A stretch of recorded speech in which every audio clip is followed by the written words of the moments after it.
Hi friends, welcome to Sweta's Creativity. இன்னைக்கு நம்ம உருண்டை குருமா எப்படி செய்யறதுன்னு பார்க்கலாம் வாங்க. உருண்டை குருமா செய்யறதுக்கு 1 கப் கடலைப்பருப்பு, 1/2 கப் துவரம்பருப்பு, 2 ஸ்பூன் உளுத்தம்பருப்பு இது எல்லாத்தையும் சேர்த்து ஒரு 1 hour ஊற வச்சுக்கலாங்க.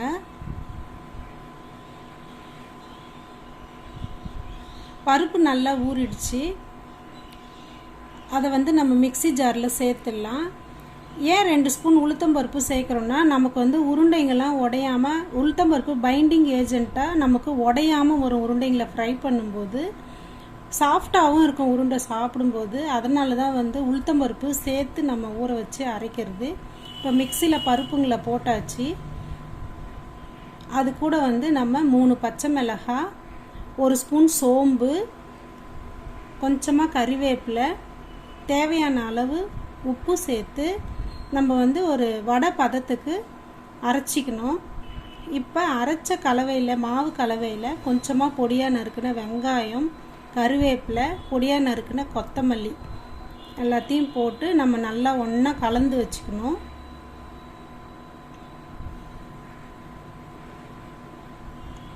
நல்லா கலந்துடுங்க.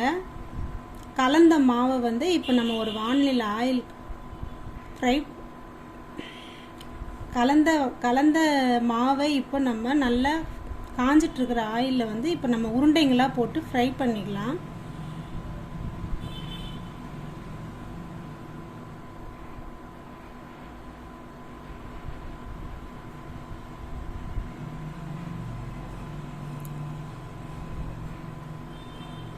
உருண்டைங்கள்லாம் கொஞ்சம் ப்ரௌன் ஆன பிறகு நம்ம திருப்பி விடணும். இல்லைன்னா உருண்டைங்கள்லாம் கொஞ்சம் உடஞ்சிடும்.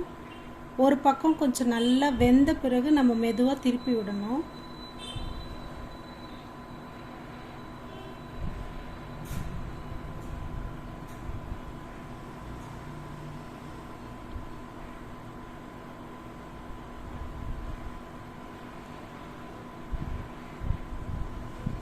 ஒரு பக்கம் ஃப்ரை ஆகிடுச்சிங்க உருண்டைங்கள்லாம். இப்போ நல்லா திருப்பி விட்டு எல்லா பக்கமும் நல்லா வெந்த பிறகு நம்ம எடுத்துடலாம்.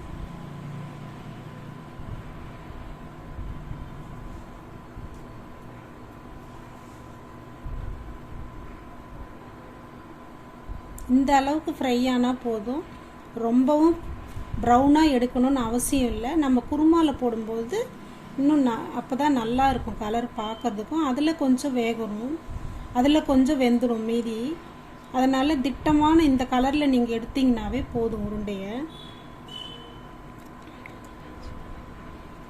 அடுத்து சிங்கிள் இப்போ இன்னும் கொஞ்சம் உருண்டைங்களை போட்டுக்கலாம்.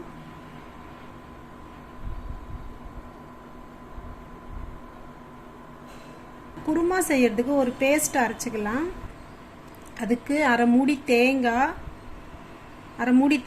4 பச்சை மிளகாய், 1 ஸ்பூன் உடச்ச கடலை, ஒரு வாணலியில் நம்ம கொஞ்சம் ஆயில் விட்டுக்கலாம். விட்டுட்டு அதில் ஒரு 2 துண்டு பட்டை, ஒரு 2 கிராம்பு சேர்த்துடலாம். சேர்த்துட்டு பொடியாக அரிஞ்ச 2 வெங்காயம் சேர்த்து நல்லா ஃப்ரை பண்ணிக்கலாம். நான் 2 தக்காளியை கொஞ்சம் மிக்சியில் அடித்து பேஸ்ட் ஆக்கி வச்சுருக்கேன். அது உங்களுக்கு நல்லா குருமா கன்சிஸ்டன்சிக்கு நல்லா யூஸ்ஃபுல்லாக இருக்கும்.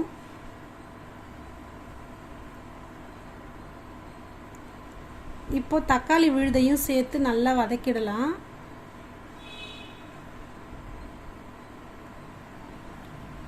இப்போ இஞ்சி பூண்டு பேஸ்ட் 1 ஸ்பூன் சேர்த்து நல்லா வதக்கிக்கலாம். நல்லா ஃப்ரை ஆயிடுச்சு. இப்போ நம்ம அதுக்கு தேவையான தண்ணி ஊற்றிட்டு கொஞ்சமாக மஞ்சத்தூள், உப்பு சேர்த்து ஒரு 5 நிமிஷம் கொதிக்க விடலாம்.